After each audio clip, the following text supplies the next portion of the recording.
On today's episode, your 2019 Spartan Stadion Series preview with OCR expert Jack Bauer.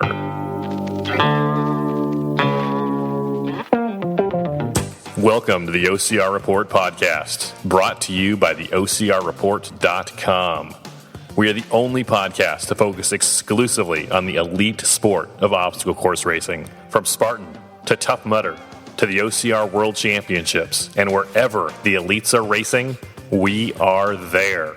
My name is Will Hicks, and this is the OCR Report. Hey guys, welcome back to the OCR Report. My name is Will Hicks. How are you? You can email me at willhicks@gmail.com. You can follow the show on Twitter, on Instagram, and Facebook at the OCR Report. And you can listen to other great OCR podcasts like Overcome and Run and Obstacle Running Adventures by going to the OCRReport.com. You can follow me on Instagram at Will Hicks if you'd like to see some stories of my dogs. I don't mean like my feet that are sore from running. I mean like my dogs. Hey, this weekend, huge weekend, the kickoff of the Spartan Stadion Series. That's Stadion, which sounds like stadium but is not. And the third race in the Spartan U.S. Championship Series. Can VJ Jones defeat Ryan Atkins? Can Ryan Woods make a comeback? Big races, both of them. We're going to have two episodes. Today we're talking with Jack Bauer about the Stadion Series.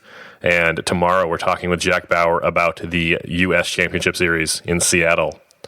So check those out. Don't forget to leave us a review on Apple Podcasts. And I will talk with you soon. It's time to talk with Jack Bauer. Let's go to the phones. Jack Bauer, welcome back to the show. I'm pumped, Will. This is going to be a great weekend, not just for Seattle, but also Citi Field. Jack, big weekend at Spartan Race this weekend. The kickoff of the Stadion Race Series, as well as the continuation, the third race in the U.S. Series. We're going to do two separate talks this week. Today, why don't we talk about the Stadion Series? Tell me, what is the Stadion Series? The Stadium Series is the best series in Spartan. No, I'm just kidding. I'm biased because that's what I like the most. But they're going to be having 4 events this year, up from 3. First race is this weekend in New York at Citi Field. Basically, they have races. It's not quite CrossFit, but it's just imagine running all the stairs in the stadium on professional sports arenas. Then you have some movements like 15 box jumps, 15 hand release push-ups, etc., mixed in with your standard rope climb and walls and other regular obstacles. But it's all in a professional sports stadium. So first one's going to be in Citi Field this weekend. Then about a month, you have it at Nationals Park in Washington, D.C. Then a month later is Dallas. And then the finale is 4 months later in the beginning of, 5 months in November at Fenway Park. So those are the 4 races currently. I heard rumors there might be a 5th one on the West Coast that could be added later this summer, which I'm thinking would be either Los Angeles or San Francisco because those are slated later in the year. But at the current time, looks like there's only 4 on the schedule. These are obviously also Spartan races, like all the other races, or like a lot of the races we talk about, but they're different than regular Spartan races. What are some ways, besides the obstacles, what are some ways they're different? Yeah, I mean, it's a lot of times you'll have someone who's really good at climbing and then just kind of fall back on going down the stairs. It's really, really about footwork and just being quick transitioning, and it's really difficult to pass if you don't get good position. I remember last year they started off one end zone for in Dallas. You ran 100 yards across the field and then just went up a narrow staircase, and then it was just running up and down a staircase and through the seats for several minutes. So if you got bad position in that first 100 meters or first 100 yards, like, you were really boxed in. And I remember I was like in the first heat, and I was probably second last after that first 100 because I was like, I don't want to go out at 4-minute mile pace. That's crazy to start a race. But then I quickly realized that was a huge mistake because I was just going to be boxed in for the next few minutes without anywhere to pass. And that happens really frequently. So it's all about getting positioning, holding off people, because in general, the way that they tape it, they only have a couple of rows where you're allowed to pass during when you're on the stair sections. And then if you're in like the lobby or the hallway area, that's when you can really open it up. But then they quickly send you in another set of stairs. So It's really, really cool action, a lot of quick speed bursts. And if you've watched any of the live coverage, especially in Dallas last year, it was really phenomenal coverage in general.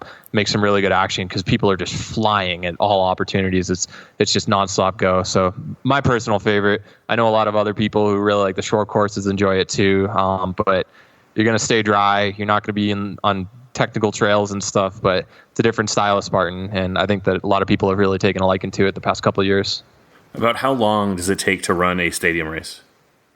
In the past, I think Ryan Kempson, he won Citi Field last year just a few seconds over 30 minutes. And then Isaiah, he won Fenway around 21 or 22. So in general, I know Dallas is the longest, and I think that was like a 33-minute race or so from Killian last year. So in general, they're about 22 to about 33 minutes for the top guys. However, I'm sure you've noticed like all these supers so far are a lot shorter for the finishing time that wins it. Same as the sprints. You're seeing sprints at Jacksonville and stuff that are like 25, 26 minutes. You never saw that in the past. So I'm kind of thinking that they might be shortening up the Stadium Series this year, just kind of making it really standard. They might stick to exactly 3 miles just to keep it shorter, but I don't know. They're kind of limited on where you can explore anyway, but I'm seeing a lot of standardization this year, so it wouldn't surprise me if it's on the short end. We talked about how the Stadium Series is 4 races. How will the point totals work for the Stadium Series?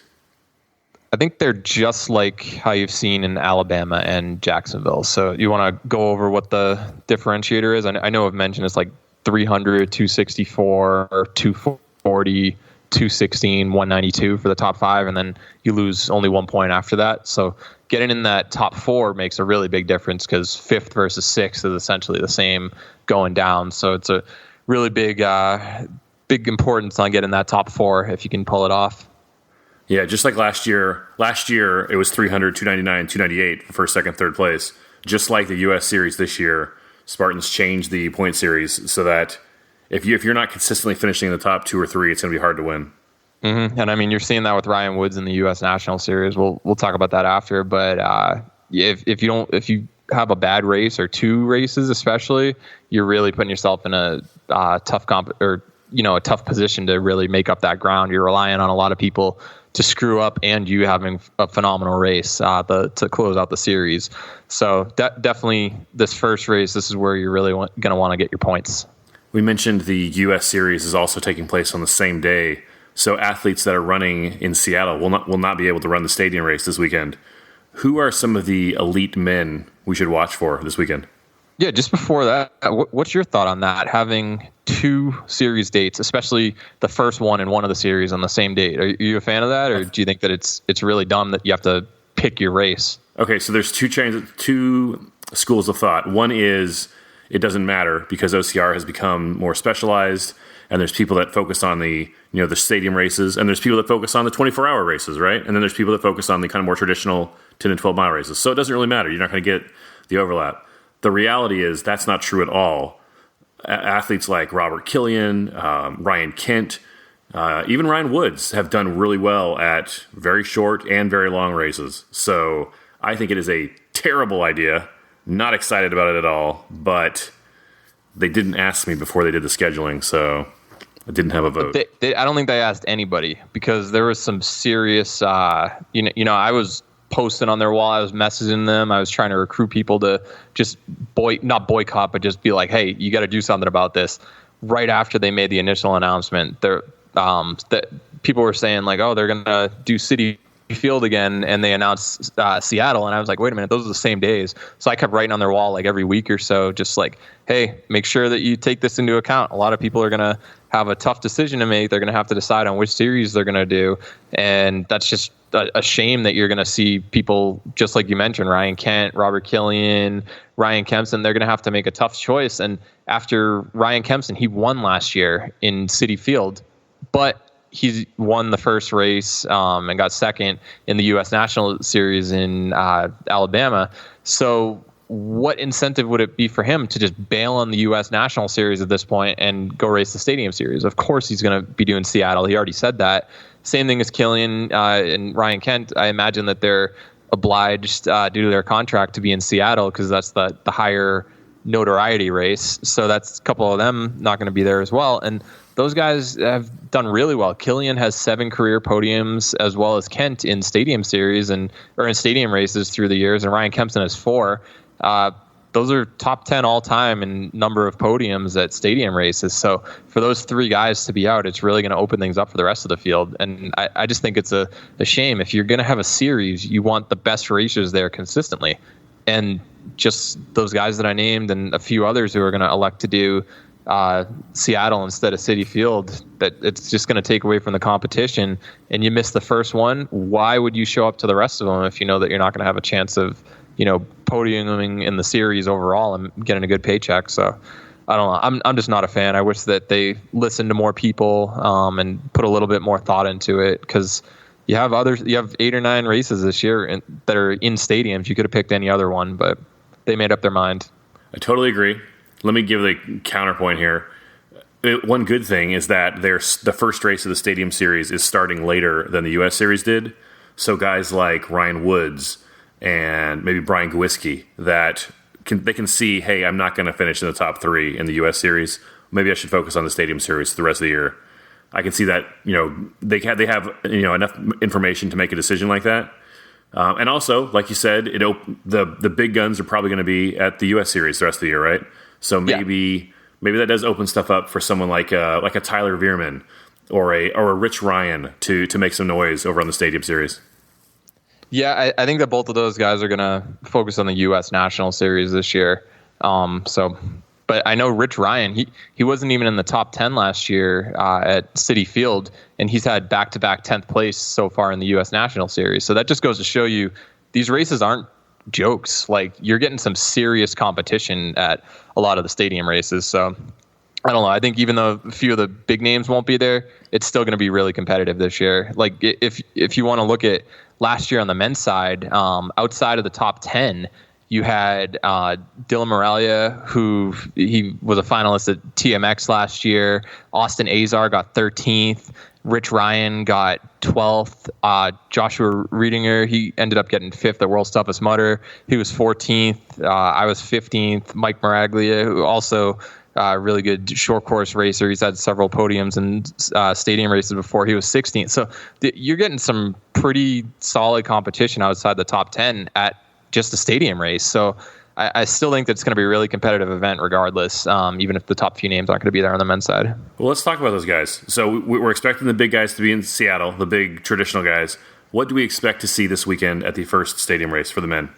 Yeah, so honestly, if you're talking about the big traditional guys, you can't look past Isaiah and Bracken. Those guys collectively, Isaiah has 24 career podiums at stadium races, and Bracken has 17.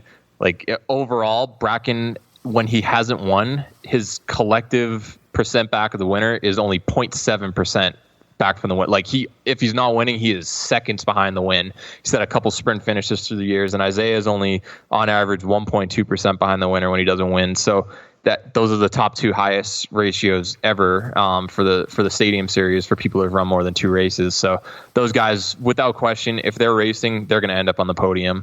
And then you also have, do you want a couple of like the next class down? Absolutely. Hit me. Yeah. Go ahead. No, go ahead. Oh, I was going to say, and another name to add up there, I think who'll probably podium is Matt Kempson. He's really fit. So I think you're going to have 2 power bellies in the top 3 with him and Isaiah. What are some men that we maybe don't know their names or aren't familiar with their names that we, if they are there, we could expect something from? Okay, so I think there are a few names that you're going to see doing the Stadium Series this year who have not done it before. One guy, he's from Canada, Samuel Hebert. I'm sure you've seen him on teams. He won on Team Canada, the Spartan Race Team Championship. He was on the winning team at OCR Worlds. He's a really good short course athlete himself. I don't know his individual placements at OCR Worlds, but I think he has like a top 30 or so at Tahoe before, and he's just had a bunch of podiums in Canada. I messaged him. He's going to be there.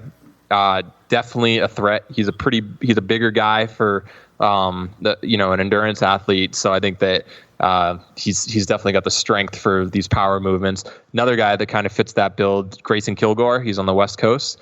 I messaged him earlier, and he said that he's going to try to make the entire series. Just depends on finances, but he's 100% going to be at Citi Field to start the year. And he's another really, really good athlete on shorter courses. We were both at the Spartan Combine, and he had a couple of really strong showings in some of the power events, like they had a tire flip one, and then one with a heavy sandbag and a spear throw and stuff. And he has some good showings there. So the guy can run, and he's a really powerful guy. So I think that he'll have a good showing.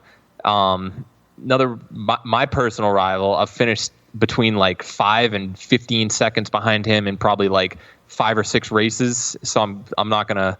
I'm sick of losing to him, so I'm gonna beat him this week. But Kieran McCormick, he's from Maine up in the Northeast, but he's a really good. He was a former, I think, a semi-pro soccer player, really fast. He was like 100 meter or 200 meter like national champion in the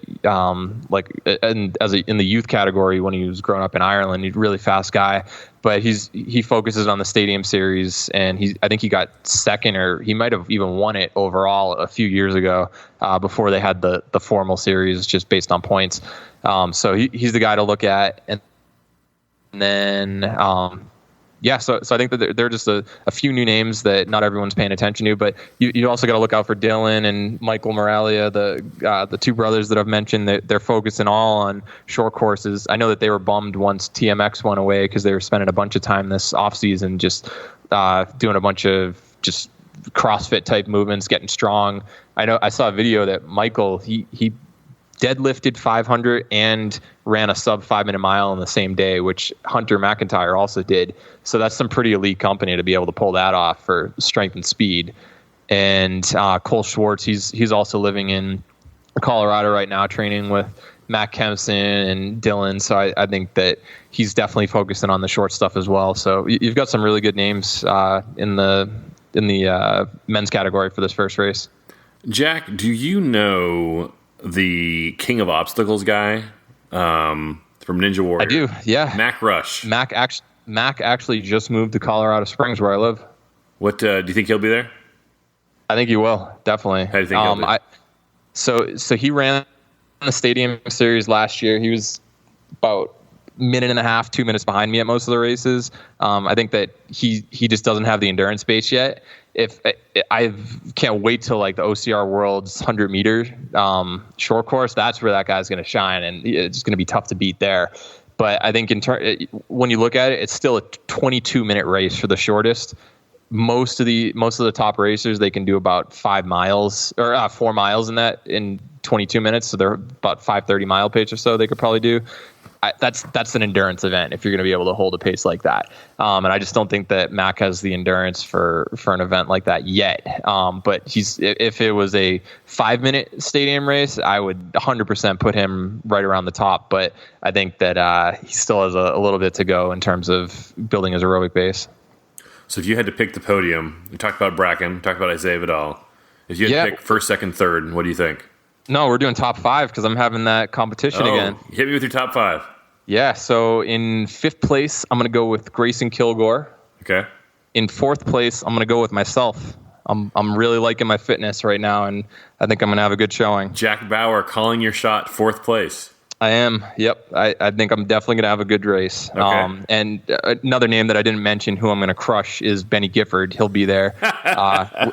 Yeah, we've got a little rivalry, and he thinks he's going to beat me. He'll probably get around 10th is my guess, but he's got a way to go. What are the stakes for this race between you and Benny? Oh, he wouldn't make a bet, but he's the kind of guy you don't want to make a bet with because he'll do anything with no shame. And I have a 9-to-5 job in an office environment that I don't want to make a bad decision against him. So I didn't make a bet with him. But how about this? If Benny beats you, Benny comes on the recap show and talks to you about his win. Oh, that's fine. Yeah, I left a little message for him on Obstacle Dominator. I hope he plays it this week because he has a voice-in caller question. So it might not have been a question. It might have been a statement. So we'll see if he plays it. And then 3rd place, it's a toss-up. I really want to say that Matt Kempson's going to beat Isaiah right now. Because Kempson's he's in really good shape right now. He did a little short course event in kind of like TMX in Colorado over this past weekend. I was actually going to do it, but then I was in Paris for vacation this past weekend when they rescheduled it, but Kempson crushed it. And even though he nicknames himself the Power Belly, like, the guy can run and he's got a great engine. But I looked it up, and all time he's 4-24 head to head against Isaiah. So I think I'm just going to have to give Isaiah the edge, and I'll put Isaiah second.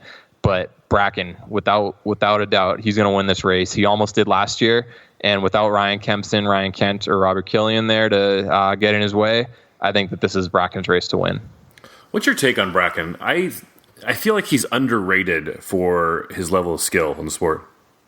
Yeah, Bracken is obviously one of the OGs. He was racing in 2011, and I feel that in terms of just like freak athleticism, I'd put Ryan Kempson right there with him. But Bracken like dunks a basketball with ease.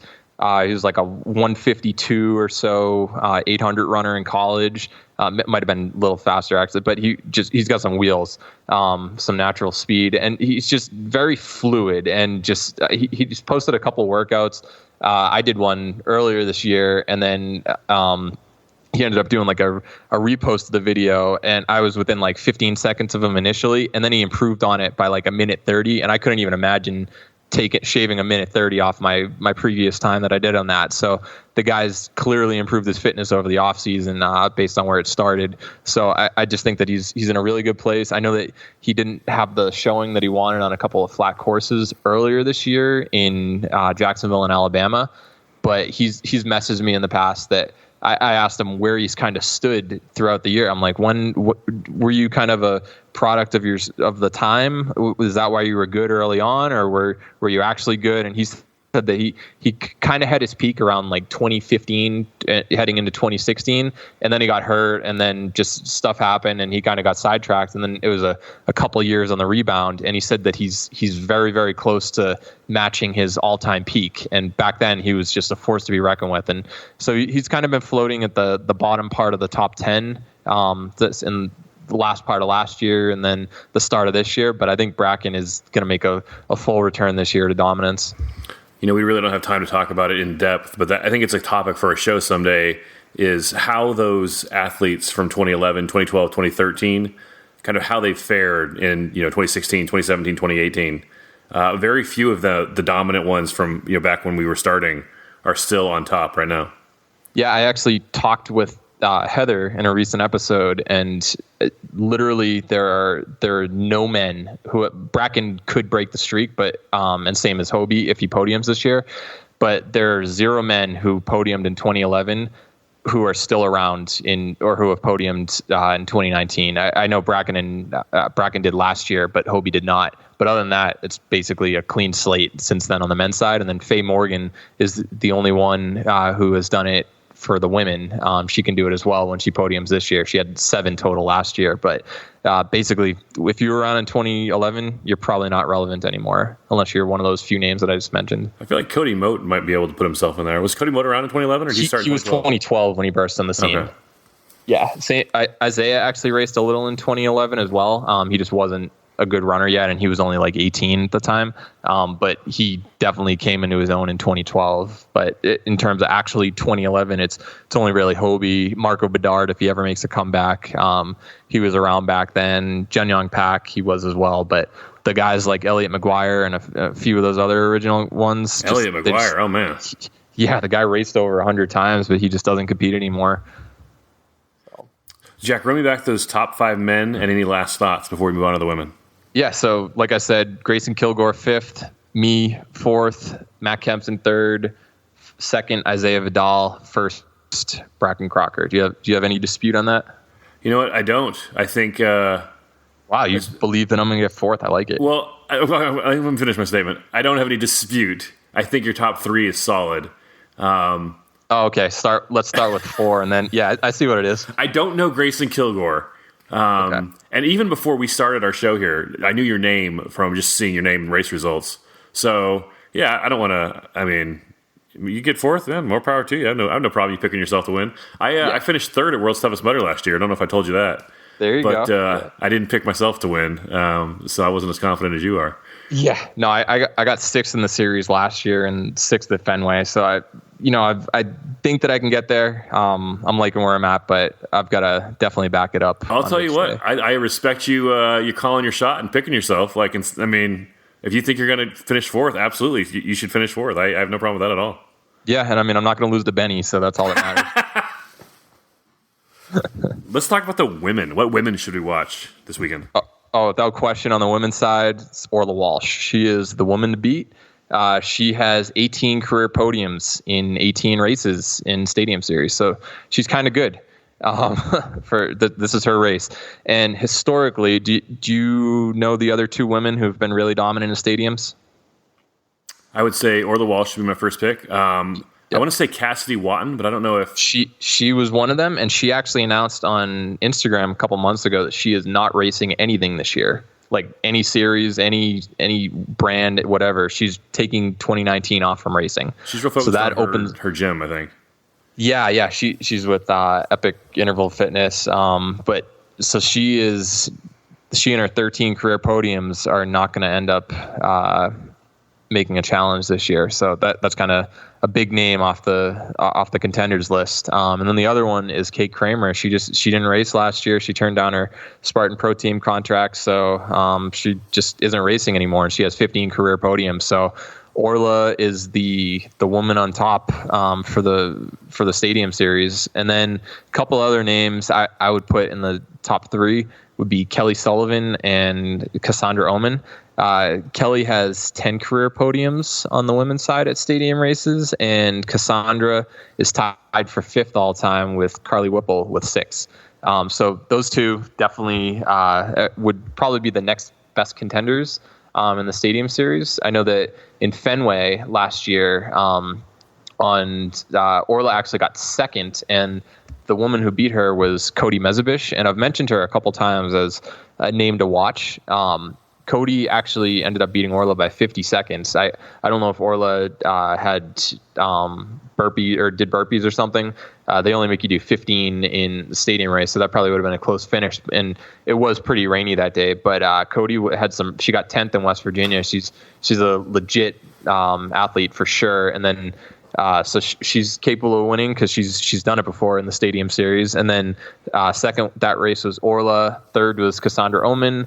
Fourth was Kelly Sullivan, the other two that I just named, and fifth was Cassidy Watton. So that kind of they were very consistent throughout the year. And then if we go back to the Stadium Series before that in Dallas, Orla ended up winning over Cassidy, and then there was almost a minute gap behind Orla for third place, and it was Rachel Corigliano, Air Force Ken's wife. Here's the thing. I'm not sure if she'll be racing in Dallas. I reached out to both of them actually. And now that I'm thinking about it, I probably would have mentioned Air Force Ken as another contender on the men's side, but he just didn't respond to my Instagram message, so I'm leaving him off. But if they do show up, I would definitely put them as contenders. However, there's not only is there Seattle Spartan for the U.S. Series and Citi Field, New York, but you also have Texas Savage Race. And both of them live in northwest Louisiana right now. So I imagine it's probably a little bit easier financially to just go down, try to make an easy $1,000 or $500 each because they're really dominant Savage Race. Even if Yuri Force shows up, for Ken will probably get second, and then Rachel has I think she has the most all-time wins in Savage Race. So if she decides to do the Stadium Series at Citi Field, I would definitely put Rachel Corigliano as a woman to watch, but I just don't know her race plans, whether or not she'll end up racing that. You know, you mentioned the money being a factor, the closer distance for Savage Race, and they live down there. And this is something we don't really talk about in the sport much, but that's a real factor for a lot of these athletes is, yes, they're professional athletes, but they all have day jobs, and they have to buy their own plane tickets, and a lot of them still pay their own race fees, and they can get there. Maybe if they don't finish third place or better, they're in the hole for the weekend as far as finances. So yeah. I mean, I think that they only pay out like even if I think I got like $350 for getting sixth place at Fenway last year, like plane ride home plus food. And fortunately, my parents live in New Hampshire, so I could stay with them. But if I had to get a hotel, like even winning that money, I'm not even breaking even at that point, and that's getting sixth place at one of these things. And I think only like the top 2 or 3 you really stand a chance at breaking even financially at these races. Other than that, you're just doing it for a little bit of notoriety and hoping to make some extra money in the overall series at the end of the year. But yeah, I totally agree. It makes it really difficult, and you kind of have to commit. It's like, am I going to be able to go to all of them, or are only a couple of them on the table at that point? Because if you're going to try to go for that paycheck for the series lead at the end, that's going to require 4 to 5 races and doing all the series events as we've gone over. But if you don't race all of them, it's going to cost a bunch of money to go to all of them. Are you really even making money off of it? And so I know it's a pretty tough topic unless your name is Ryan Atkins or Lindsey Webster, like, some of the few professionals and true professionals in the sport who get by without just simply relying on prize money like that. And then sometimes you don't get paid for 4 months. I don't know if I mentioned it before. I got 3rd place at World's Toughest Mudder last year. Oh, did you? I didn't hear that earlier. Yeah, I don't know if I should talk about that more. The checks didn't go out until end of March. So, man, you must have been struggling to feed your family off of all that money. 3rd place. Fortunately, that check came through, so I can afford the electricity for this phone call. That's good. Yeah. Wow. But yeah, so you're of the same opinion that it kind of is not a taboo subject, but just hasn't really been mentioned a whole lot. You know what? It's not taboo, but I think it might be.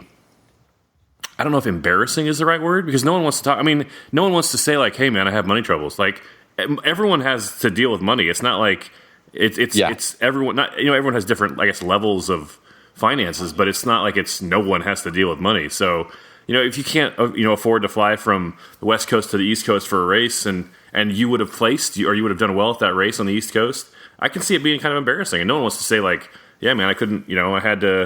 I had to show up for my job, and I couldn't put it together. They didn't pay me for the last race, so I couldn't afford to go to this race." So, yeah, and just like do a breakdown. Like, what's you live in San Diego? Say that you were going to do this Citi Field, you'd probably want to leave early on Friday so that you could get there not at a crazy hour.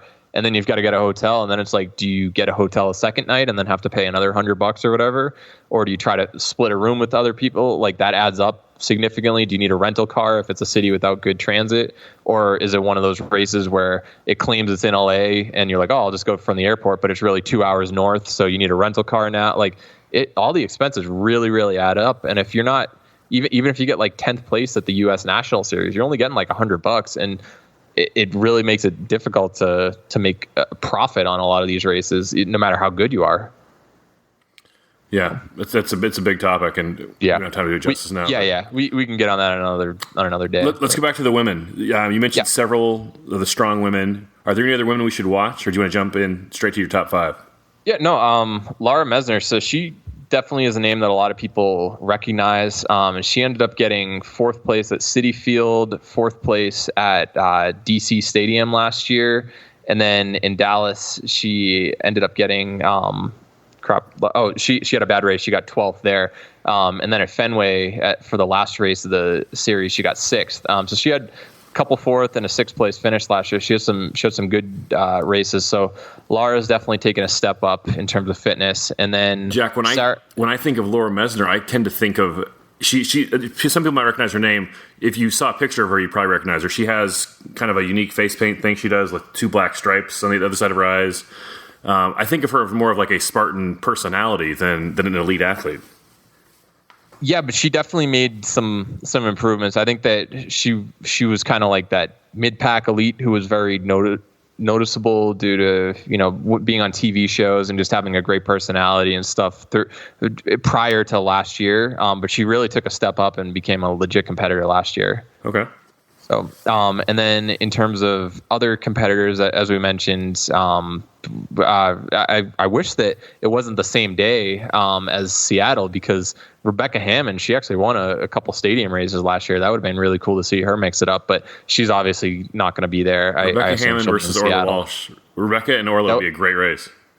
That would be a great race. And then another name to watch, she lives in the Northeast, Tiffany Palmer. She's had some really good races, not just stadium races. She got 7th last year, but I know she's definitely better than that. Overall, she's had several podiums, just regular races through the years. So I would expect her to put up a good show as well. So give me your top 5 women, Jack. All right. Number 5, I will go Laura Mesner. Number 4, I will go it's toss up. I guess I'll end up going with Tiffany Palmer. I think she'll get 4th. 3rd, I'm going to go with Kelly Sullivan. 2nd, Cassandra Oman, and 1st, Orla Walsh. Those are my top 5 picks.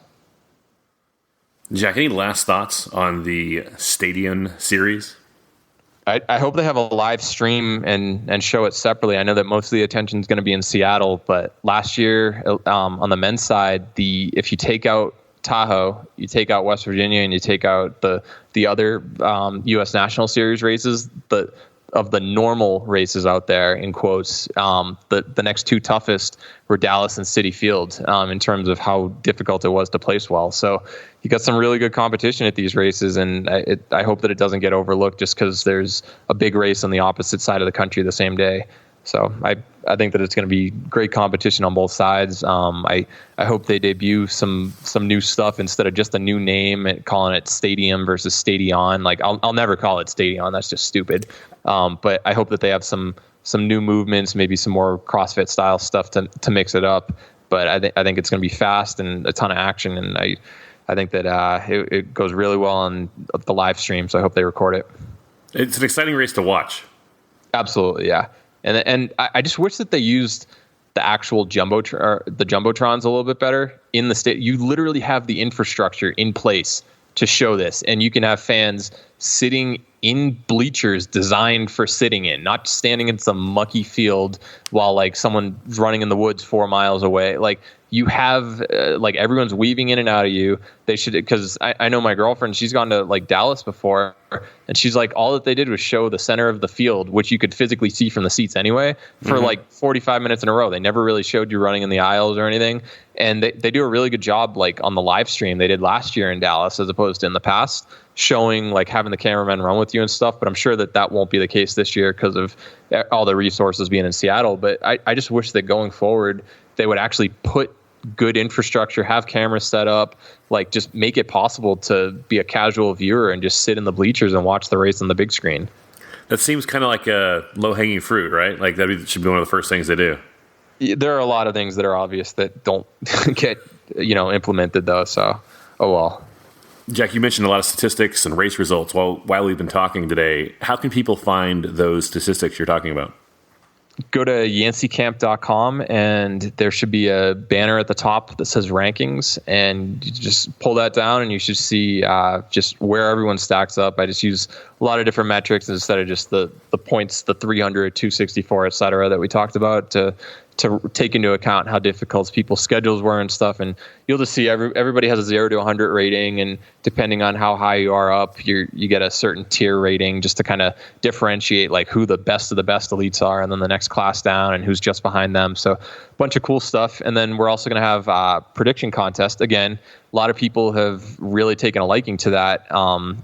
For the on Yancey Camp, you let me just pull it up real quick. But if you go on, there should be a tab that says trivia, and then we're going to have 2 separate ones this week. One of them is going to be for the for Seattle for the U.S. National Series, and the other one's going to be for Citi Field. So you'll have 2 separate entries.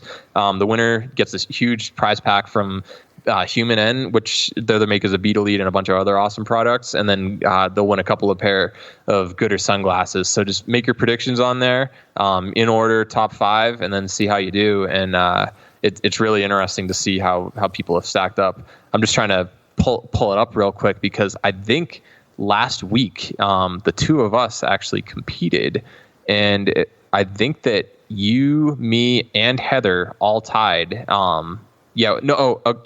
All 3 of us had 18 out of 30 points last week. So in predicting the Alabama Super? Yeah. So in terms of who's the best predictor as a podcast host, it's actually Josh Chase at the moment. He got 21. What athlete did Josh pick that we didn't, that put him over?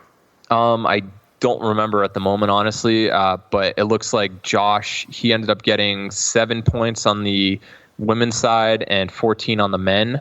While Heather got 11 on the women's side, I got 13, and you got 14. So we struggled in the men, and he nailed the men relative compared to us. So that was what separated him.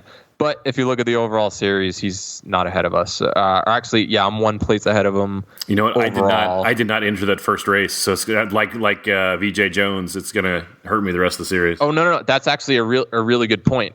So we actually are the prizes reset every week. So just because you could enter one race and then not do it the rest of the year or one contest, but you can still win that huge prize pack regardless.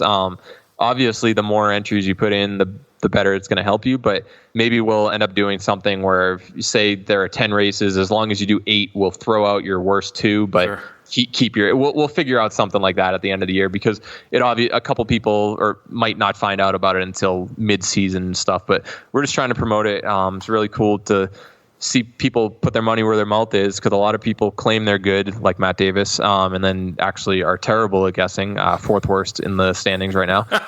Not to rub it in, but so yeah, just something to think about next time he has a debate and tries arguing with you. Do you really want to believe him? So yeah, but it's a cool contest, and check it out on yenticamp.com. Jack, how can people follow you on social media? I would say Instagram's best, just Jack_Bauer_OCR, and just send me a message, do whatever, and feel free to reach out if you have any statistics questions. I get a lot of them, but I love talking about it. Jack, any last thoughts on Citi Field and Stadion Series? No, I think we touched it all. Jack Bauer, thanks much. All right, thanks, Will. Special thanks to Jack Bauer for appearing in this episode. Well done, as always, Jack. Don't forget to go to yanceycamp.com and make your predictions. You can win some cool Gooder sunglasses. I have like 4 pair of these Gooder sunglasses that I paid cash money for. So a lot of people are getting Gooder sunglasses for free. Don't know how they signed up for that train, but they're good glasses. You should go get a pair.